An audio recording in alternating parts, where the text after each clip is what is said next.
I think we're in here. Yeah, no, we're on right now. I can see the red light. I just pressed record on the first episode of the Mr. Peter Parker podcast. Welcome, ladies and gentlemen, to the program. Tito, can we clap? Before we get into anything, man, this is a little different than the radio show that I was doing for numerous years. I was talking on the radio all over the country in places like Minneapolis and Boston and Cleveland, Ohio, Washington, D.C. area. We done Shave 45, all that. Long list. This is a big fucking, it's different. This is big different what we're doing over here. This is going to be really authentic. I don't have any FCC or a program director trying to like curb the content. And I brought a long time, one of my best friends in the whole world. Me and Tito have been brothers for over 20 years. Welcome to the Mr. Peter Parker podcast today, the God Tito Jaxson. Peace, peace, peace, peace, peace. Right. You can follow him on social media at, is it Tito Jaxson, Jaxson 617? You were on it, my man. Okay, he's going to be here along for the ride and helping out with some great interviews. And just really, me and him are going to be shooting the shit with a lot of people on here, bringing guests onto these Zoom calls. I'm in Minneapolis. Tito's out by Revere Beach. Where are you right now, bro? Yeah, just north of Boston, just north of Boston. But I'm around. I'm around. Right. So to say the least. And today I see the swipe up. Today happens to be Tito's birthday, so we're clapping again in here for Tito. And more life. Happy birthday, my man. I appreciate that, man. I appreciate that. Yeah. It's it's a big day. The anniversary of something that happened. Right. 24 years, right? 24 years ago. It's my 17th birthday. I'll never forget it. Right. Ever. Right. And I want to start off today talking about this. This is like, you're 17 years old and your favorite rapper at the time, and probably currently, your favorite rapper of all time, Biggie Smalls, passes away on your birthday. And you've told me the story. Can you please tell me how the news was broken to you on that day? Sunday morning. Right. I had been out celebrating my birth, right, with some friends, probably a keg party up at Newton Hill in Worcester, Massachusetts. Right. And my father gets the knock on the door, opens the door and says, "Hey, you know that rapper, that guy, that Notorious BIG guy that you like? Well, he's dead. Great, he's been shot. Great role model." And I went downstairs, and there wasn't social media, obviously, and there wasn't, it wasn't like a news story that was being played on all these channels. People were lucky enough to have MTV at the time, which was cable. Not everybody even had cable. Right. So it was a lot. It was like a 6 inches on like the 6th page of the Worcester Telegram Gazette. I read it in the newspaper about it, and it was like, it was one of, I understand when these kids talk about Nipsey Hussle, and Triple X, we were Miller, there. We were there on the radio when Mac Miller died, and I remember hearing the news and on social media, and then Kush, my old producer from the show, comes in and he stood in the doorway, and I said, "Yo," I was like, "Mac Miller died," and the look on Kush's face, I'll never ever forget how affected he was by that. I mean, we lived through the Tupac stuff, the Biggie stuff. I've told the story before. I was down in Connecticut. My wrestling team from my high school in New Hampshire were like state champions. They were competing like in this big tournament. So the basketball season was done, and me and my friends went down and got a hotel room to like cheer our buddies on because we played football with them. So we're like, oh, these are my guys, Steve Como, Evan Kale, Evan Touche, all these guys I grew up with. And we went down to like cheer them on. And I had brought a boombox, and we were listening to Hot 97. And I don't know if it's when he exactly broke it, but it was like the weekend that Hypnotized was kind of released. And I heard Flex playing it for like the first times on Hot 97, recording it. And we were like, oh, Biggie got one. And we were so amped. It was just under a month before the release of, his second album. The second album, right? Life After Death. And that was coming out. I think that came out like the 24th or 25th of March of that month. But I mean, Flex was the one that was going to break the records. 100%. So that was to be down there. That must have been crazy. It was crazy. And I didn't even really know what I was listening to then compared to now, of like just my knowledge of the whole industry and everything, how magical that was. You don't realize. I mean, No, like I'm thinking about it and like, yo, I've seen Big in concert, which probably not a lot of people can say. But yo, that's I crazy. saw Big, 112, and Mary J. Mm, Blige all at one show, like, and Big mm. opened. You know what I Yeah, mean? yeah, It yeah, was yeah, yeah. like Early like, '94. so Yeah. if you didn't catch it early, like, you know what I mean? Like, you Yes. missed Big. If you showed up a Yes. little late, and Yes. that was one of the things. Big came out with Junior Mafia and they rocked, and it was Yeah. dope. You know what I mean? And Yeah. I Yeah. really wasn't there to see 112 Nah, you came for or Biggie. I mean, Mary was obviously, Of but course, like, the Queen. and you know who I went with? My cousin, Right. the DJ Jack Frost, Right. my homie. AKA, he was Function back then, right? Remember? Function Yeah. back then. Yeah, Funk yes. Diggy. I know Funk, but nah, very, very cool. We were talking about this. Even watching the Biggie documentary, right, and seeing recently how like it kind of showed this light of this guy Christopher Wallace that was like, how he came up in his neighborhood. It was really, to me, the best thing that they've done on Big so far, kind of showcasing who the man was on another level that we hadn't seen before. And there's a Definitely. moment in there where they show the life after death cover with Big kind of like leaning on the hearse, and it kind Right. of I always thought it was really spooky that, rest in peace, that he was kind of like buried before the second album came out. So him leaning on the hearse was really like, I don't know, just kind of like It's eerie. spooky, eerie to Yeah, me. yeah, But yeah. think of this, think of this, think of this. Think about if Big doesn't die and the album comes out with him leaning on the hearse. Who's in the hearse? I mean, a lot could be said. Right. And so I was like, wow, just seeing where they were going to go with things, what was going to happen, digging into Hip Hop Uncovered and hearing Haitian Jack stories and hearing these guys, these street characters. We had never even seen Haitian Jack like this, and kind of No. tying this all together. We've had some great conversations about just getting to really see, because back then there was no social media. We didn't really see who Big was. We didn't really see who Pac really was. I think we Right. have a really great glimpse of who these guys actually were at this stage of the game. It I took mean, 20 years. there's definitely varies in opinion. You know what I mean? I think Sure. there's a Sure. lot of people who will say certain things about both of them that Mhm.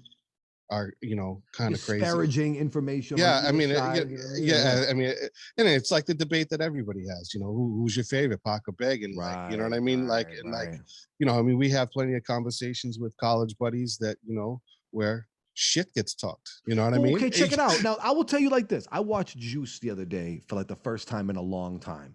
Man, he was One of my great. favorite He movies. was One of my great. favorite. So influential on me. The Yep. DJing, the scene. Or Now, think about like New Jack City just celebrated 30 years. Juice is right, about 30 years on these right. guys. The scene that I always really loved, but now today I understand even more, is the scene in New Jack City when they walk into the club and Clark Kent is DJing and Flavor Flav is hosting and everybody's dancing and Nino and Brown and then walk into that club. I mean, when you're a kid, you're like, oh, that's cool. When you get older, you're like, yo, that's what it looked like. That was, Yeah, Clark yeah. Kent and them. Like, Well, it's so big amazing. moment for all those dudes. You know what I mean? Like, to Right, right. like, well, and like, for movies like that, to cast people like Clark, because Clark was Mhm. one of this influential dude. Yeah, top DJ of all time. And all that stuff. I mean, Right. even like all the juice. The Queen Latifah being the like, I mean, Oh, it's the great. cameos. Yo, I mean, when because that was Blizzard a has series. yeah, Yeah, yeah, oh when yes, Blizzard yeah, has at EPMDs at the bar, I remember being like, yeah, oh, yeah, like yeah, yeah, spotted yeah. them. You know what I mean? Like, Yeah, and you might not have recognized those people when you first saw it, but now you're like watching it over time. oh my Like, god, I love oh it. my god, yeah, Yeah, that's even great. being and going to Harlem so many times doing mixtape stuff and doing interviews. I remember like there's like this. It's kind of like a hill. Like it's like this. Like it's uphill at this one point, and how close the Apollo Theater was, and then to see the movie now, having been going to New York for so many years, and kind of seeing that landscape of everything. They did a really brilliant job with that movie. That movie is Juice is incredible. One of my favorites of all time. I want to ask you, just talking about these movies, you've seen Coming to America too? I have, I I have. have, I I haven't like. seen it yet. It's good. I like it. I mean, it's what a paying homage to a sequel should be. You know what I mean? Yeah, Paying yeah, homage yeah, to the yeah. first one. The fact that they have all these guys that are from the Right, the original originals. movie. Right, right, right. Louis Anderson and them. I see Louis the credits. Anderson, Yeah, yeah, yeah. and they got new actors in that. Tracy Morgan is great. Yeah, yeah. Um, bringing Wesley Snipes in for a great character was awesome too. Yeah, I yeah. don't want to spoil it I too gotta much see for it you, though. I haven't seen it you, yet. but you got to get into it because it is a All great, right. great movie. I will see that this week so we can talk about it the next time we get together. I So, I did see the Tom and Jerry movie though. Have you seen the Tom and Jerry movie? oh man, the Whew, soundtrack for that. I'm not gonna lie. insane. So like, I definitely, if it doesn't hold my interest for too long, I watch it with the kids and I end up falling asleep. That's 100%. just my mo. It's Like, nap time. I get I'm it. it's like movie time. Like, because Yeah. they're chilling. I don't have to worry about like chasing the kids around the house, making sure Declan's not throwing balls through the window or anything like Right, that. right. Well, so for those of you that don't know, Tito has two children, Charlotte and Declan, 10 and 6. Right on. I'm very Declan impressed. I know that. I'm very impressed. I know that. Declan's the younger, and he's the maniac. Yes, football, man. He's Loves tough. it. Loves it. Flag football champion, unbelievable with the Yeah. rocket arm. And Yes, then but like, go back to that Tom and Jerry because that to me. listen. So So listen. I'm in it, and so let me say because Declan was funny. He was like, the opening credits come on, and the first song he goes, "This is fire," and I'm like, Tribe Called Quest. yes, and I was like, I did something right. I did it. I Finally, did Stilled it in him. Stilled it in him. He's like, the music is fire. He goes, it sounds old, but it's fire. And I was Yo, that's the truth, though. It is. Yo, yeah. But you hear Tribe in the beginning. There's a fight scene with like Eric B and Rakim, Don't Sweat the Technique, where they chopped it up. I'd love to know who did the music. I didn't really get into the look, but like I have to look. it's whoever did the soundtrack. I'll tell you though, the strategic, the way they played it though, with the original kind of ballparking the original Tom and Jerry fan base's age now. Yep. And then saying, okay, their kids are going to want to watch a cartoon. And then, like my buddy Noah from Def Jam, big shout to Noah Shear. He's like, that's something he will watch on his own. Like he told me he was a Tom and Jerry P1. I know that lingo. So I'm like, oh, all right. So just hearing that from your buddies and everybody that's like talking about it, it's good. It didn't quite keep my attention all the way through, but I would hear the songs and come back in the room and be like, yo, it was very, very, very good. Yeah. Yeah, I mean, it was definitely like a kid's movie. You know what I mean? But it was one of those things where, it definitely piqued your interest because you're hearing the music and stuff like that. So that's great. It was great. It was great. So getting your son for the win. Hip hop for the win. For the win. Yo, the fact that Declan could even register like a Tribe Called Quest, like it's a different bop. It's different than the trap music. You know what I mean? Like it's very cool. Like he's listening. I mean, listen, man. He's heard it. He's heard it. Yeah. I don't shy away from hip hop in the car. You know what I mean? What are you listening to now? I want to run down some of my favorite new albums that are out right now. I know. Let's ballpark something real quick. Goya 3 by Term. Have you heard this? I've gotten into it a little bit. I love Term. Yes, he's crazy. His projects are always fire, really hitting. Yeah, a lot of guests on this one. Like a lot of guests. The production is really dope. I talked to Deadeye yesterday about it for a second. Shout out to my man DJ Deadeye, and I was like, Goya 3 fire. He's like, yo, they worked really hard on that, and I could tell. Like the production is great. Term is relentless. I know Easy Money got some projects coming out real soon, but shout out to Term for his consistency. My man is an animal. Goya 3 out now. I need some feedback real quick, Tito, on this Drake Scary Hours 2. You got into the Drake records a little bit? So my first take was I thought Lemon Pepper was great, but like I was kind of like, eh. But then honestly, me and Declan were on his way to his football game. He needed something to turn up to. And he's like, pump him up. And I'm like, I was like, Drake's got some new records out. I, went and found the clean versions on Smart Moves on YouTube. Yep. And I let him rock. And the more I listened to it, he said, Declan, when I heard Declan saying people giving your chain away, I heard you giving your chain away. I heard him singing that line. I'm like, 2 times in, he's listened to the song and he already knows it. It's good. He did a good job. I think that he has more potential. Yeah.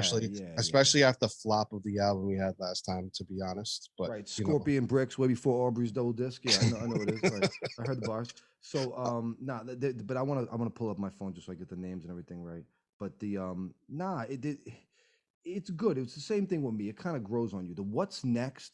I saw clips of a video they're going to shoot out in Toronto, and that Mhm. shit looks crazy. That's a good little radio record, mix show record. Lemon Pepper Freestyle grew on me. The beat is crazy. I like the Rose Drake relationship. I'd like to hear a Yeah. project with these two guys on it. Oh, They, that'd be that's wonderful. what I'm Yo, saying. that'd be some That's what we dope. need. Yeah, like dope Because Drake shit. really has to. Drake is good, but Ross can really rap, bro. Ross can really rap, man. I think the combination of them too, though, they always Yes, put out like epic songs that are like very like it's great. resonate well and um yeah, but and the little baby song too is dope. It's cool. I'm not. It's cool. I've heard better from both, but like I said, the first two, the first one and the third one are great. A couple other Hmm. things that I listen to that I really like. DJ Muggs and Rome Streets have a project called Death and the Musician is fire. Really Griselda type sounding shit. Really hard body. Rome Streets has been working really hard. That DJ Muggs production. If you have a chance, check that out. Oh, Also, like Fred the Godson, Ascension. Did you see the Fred album that they put out? I haven't seen that. No, I haven't seen that. Okay. Tough, bro. Really good. It's just Fred the Godson was a guy that like was very consistent with the punchlines and the bars, and I think he was slept on. He had a bigger moment a few years ago. He's been really consistent through it, and he passed away from COVID. Rest in peace, Fred the Godson. If you Yep, have a chance to check it out, Ascension, I will. really, really, really, really dope. You I've know, been on that fraud report. That's really what I've been on. what is That that? What's the front? What's that? the fraud report? Oh yeah, Jim yeah, yeah. Jim Jim Jones. Jones, Jim Jones. Jones, Jim Jones, That's Jim that's Jones. that's been but so I got but another. Yeah, that's really good. Jones has been very consistent too. And he was out there. I saw a clip of Jim Jones in the Bronx. They were dedicating a street, the block that Fred was out there on and grew up on. Yes, They yes. dedicated in the snow, and Jim Jones went out with this crazy like scarf towel thing over his head and like said these, just said Fred really pushed him, and he was just worked in the studio with him for like 5 years. And that Fred's dad, Big Fred, used to look out for Jones when they were younger, Oh and then wow. when he found out that Fred the Godson was Big Fred's son, he kind of pulled him in a little bit. And, because I think originally Jones is originally from the Bronx, and that was the connection out there. Bronx, So, Harlem, they're yeah, all it's right. same. They're right They're, there next to each other. they're Right. they're right there next to each other. Right. Very Oh, cool, though. Very cool. Now, no, rest in that's peace. dope. Fred the Godson was incredible. He was a guy that I always admired. I never got a chance to interview or meet. And then, as right before he passed away, I remember just getting, I don't know, more excited about some of the stuff he had been putting out. They had a song called Yeah. God Level that he had put out on this album that I loved. And tragic stuff, though. But that's kind of what I wanted to do today. I wanted to talk to the people. I wanted to get people to know you, Tito. You're going to be Yeah. on here with me doing these interviews. We're going to be running through a whole list of your favorite rappers, athletes, all these people we're going to have on the show, and get back to like a very pure perspective for me, not something that's like 15 seconds worth of talking and a quick joke. A lot of times on the radio, I think you could tell this, Tito, that you have a lot of information in a short amount of time, right? Right. And you have to talk, and you have to say maybe Go 95.3, the Modern Hip Hop channel. Hey, coming up, we have this. Then we have this, or then you're trying to get into a joke or like a piece of personality bit or entertainment or something. And you end up a lot of times doing kind of like this pressured speech because you're trying to get the information out. You don't want to stutter. You want to come off a confident. You want to sound good, and you end up just kind of like, if you're doing it too much, they call it puking, where you're like, hey, you know what I mean? Like it's not Well, it's normal. you lose your personality a little bit. And that's Right. that's what I feel like, this is great opportunity Bam. for you. I, Mm-hmm. I appreciate the opportunity as My well. I guy. mean, we've been looking at I mean, listen, we realistically we've worked together forever. Yes, we've been working together through this You whole know what I mean? process. Every time you heard me on Exactly. the radio at a radio station, most likely I was on the phone in the studio with Tito, or us having conversations about music and culture. Or, Tim's been there for me through thick and thin through my career, and I wanted to get back into something just a little more personal and step away from the super aggressive radio personality stuff that we were doing, and be able to talk to you guys and be more sincere. Not saying what I did wasn't, but this is different, as you guys can even tell off the rip. And I can fucking swear and say whatever I want. I can say that shit fucking sucks. And that's how I really talk, right? So it's Right. like, and a Right. lot of times I was holding back because I was afraid to say motherfucker or whatever, like bad word that I grew up saying in Boston and New England my whole life. So this is much more authentic, and I'm excited, man. We got some, I'm going to give you a list of people of a couple of guys I'm going to be reaching out to that have already said they want to do some interviews, and this is to kind of prep some of this stuff. Let me find the list. I have a list. I have a list on my phone. Hold on. All right. So we're going to be reaching out to people like potentially. Really want to talk to Ill Bill right now. He's doing some stuff with the cryptocurrency and some of the blockchain with his new single. This is like super progressive technology that's going to be adapted by the music industry coming up soon. So I want to get on the line with Ill Bill, my man Sky Zoo. I want to talk to Crime Apple. I've never met him, but we've been DMing each other. So shout to him. I want to reach out to him. We got to tap in with Mano, one of my buddies. My man has a podcast. I want to find out what's going on with him. We're going to talk to Mano. Me and JR Payne are going to be working on a project. Excuse me, RJ Payne. Excuse me. I wrote it wrong on my phone 7 months ago. Me and RJ Payne are going to be working on a project, and I want to tap in with him because he's one of the hardest working guys out here, putting out mad music and very, very dope Philly guy. Big love to him. We got to tap in with my friend Stolly. He has some new stuff going on. The homie Marlon Craft, new album. Kid's been working. We went from the bedroom freestyles to like a little more of an artistic aesthetic. We're going to be talking to him. We got to tap in with Avenue. Boston's Own has a dope new video running with Frank and them. Shouts to Av. Big time. We got to tap in with Slain and find out what's going on with Georgie Boy, right? Definitely. A lot of stuff He going got a new on. project too. Yes, he's been working, man. And what, like 5, 6, 7 years sober at this point. I have never hung out with sober Slain. I Wow. only know that other Slain. I've talked to him on the phone a few times, but we've been really busy in our careers and stuff like that. So I'm looking to reconnect with Slain. Shout out to George. Nothing but love. Congratulations. One of the best ever come out of Boston. So this is just like a little preview. R.I.P. BIG. Happy birthday to the God Tito Jaxson. Appreciate that, man. It's all good, man. How you feeling on your birthday? I'm feeling good, man. Good. I'm feeling good. You know, look at that beard combs, that brushes. It's all this was a shoe brush that I actually like repurposed to do a beard brush. It's kind of cool, right? You know, you got to have a good beard brush. I don't know if I would go that far. Was like, yeah. Well, the dry skin underneath. If you don't deal with that, you got to get it. You got a whole bunch of beard. No, but how do you feel on your birthday? Are you 42 today? 41. Wow, I'm 42. 41. Wow. How do you feel? I feel good, man. I feel like, you know, I'm in a good place in my life. Mm-hmm. You know, like we've talked throughout this pandemic about everything, right? And we've talked about like where we are at this point in my lives. Now, I've been out of work for just about a year. Before this, though, you were working for the biggest company in Boston that was all the ticket brokers. Was that what we're calling it? Ticket brokers? I mean, you know, it wasn't the biggest, but it was the. You guys were hitting licks, bro. You guys are hitting licks. We did well. I enjoyed my time as a ticket broker, ticket reseller. Right. I was, you know, probably, you know, like looked at as one of the bad guys, but you know, it is. But I got mad tickets from you, so. But you know, and but one of the greatest things that's ever happened to me was being able to come out to Minnesota for the Super Bowl, and I worked the Super Bowl. Yes. And it was funny. I'm out there with all my friends, work friends, and I came and saw you, and like they dropped me off at Go. Right. And I walked in, and like they were like, oh, like, because they knew who you were, and you know, they're like, yeah, right, you know, you know this dude. I'm like, well, I'm like, this is my homie, like me and him. Yeah. Like you have, you know, and we were listening in the car, and I'm like, yeah. Well, and I hop in and I go in, and you put the mic on right in front of me, and we're talking on Go, and they're all listening and in the car, and they're like, I'm like they're like, oh my God, you really know this dude. And I'm like, yeah, like, you know, like, And I embrace you like a brother, like Tito. well, yeah, like, I mean, who walks into a radio station and they just put the mic on? Like, this is my boy. No way. And You know only what I because mean? I like ran the station. I'm afternoons. It's like, yeah. crazy. Like, I thought about this a lot. Like my friends have put me in positions like some of the craziest hip hop like Mhm.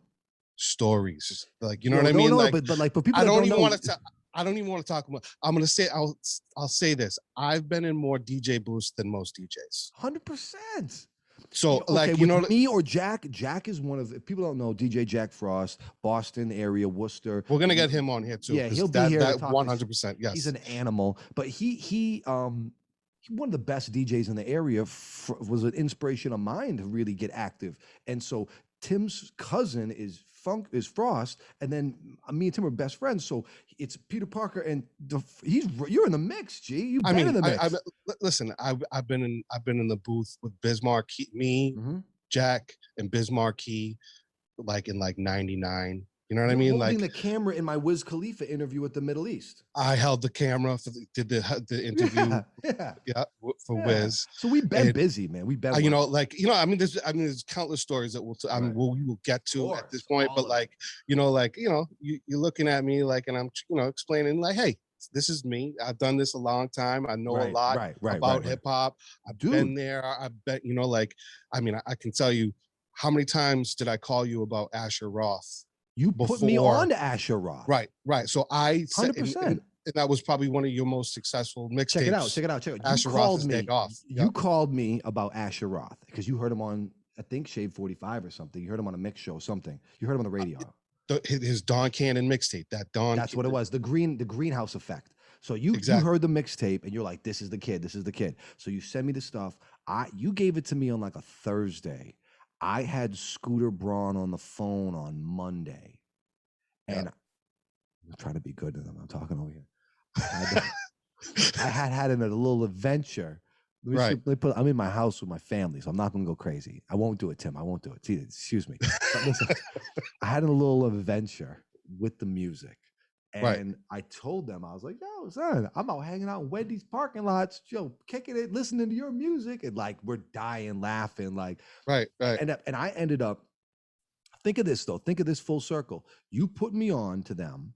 I reached out to them. I was the third DJ in America. It was like Don Cannon and them, Carson Daly, and then me. And this is what Scooter told me. I connected with them. I helped them to the point where Scooter called me one time when Eminem was at like the VMAs for something. And they were like, because I was a Shadyville DJ, Scooter Braun called me to see if he could connect me and Asher and Eminem together. Asher wanted to meet Marshall, and I was the plug to try to like get this going for them. So I've known Scooter and them for that long, and that type of relationship when Scooter was really just starting. This is before Bieber, right? So then fast forward when I'm in the Kanye thing in Wyoming, in the barn, and it's kind of like the Matrix when you're in there. It was like celebrity level 12. It was surreal. Yes. So I mean the what is the video when you walking in the background with? I got the picture. I'm about to put I'm taking pictures of Kim Kardashian. I'm about to show you the pictures right now. And so I'm in there whiling with them, and I remember like seeing Scooter in there, and at that moment, even though he's Kanye's manager and this, that, and the third, he's a dude. He's like a kid from Connecticut. And he sees me and he remembers me. And we had we're laughing. I'm like, yo, what's up? And he told me, we're walking over to the buffet table and Scooter's like, yeah. I'm like, what are you doing? He's like, I don't know. I'm like, you to get back with this Kanye thing? He's like, I'm thinking about it. And I go, what's next? He's like, me and Kevin Hart doing this TV show for Lil Dicky. I go, yeah, right. He goes, yeah, I know. It's gonna be really good. I'm like, get out of here. And it's Dave was the show. Awesome. Great show too, by the way. It really is really good. One episode I didn't really get all the way through when he was laying on the board. Oh, the pegging. Is that what it's called? I think. Yes. That's it. That's right the there. picture. That's the infamous picture I took of Kim Kardashian having an interview with Cruz. But the woman on the camera right here, I didn't really take into consideration that camera would be filming me, being a humongo creep. But that's fine. What else you gonna do? It kind of looked like a meatball on a toothpick. You know what I mean? Like, look. She cute She though.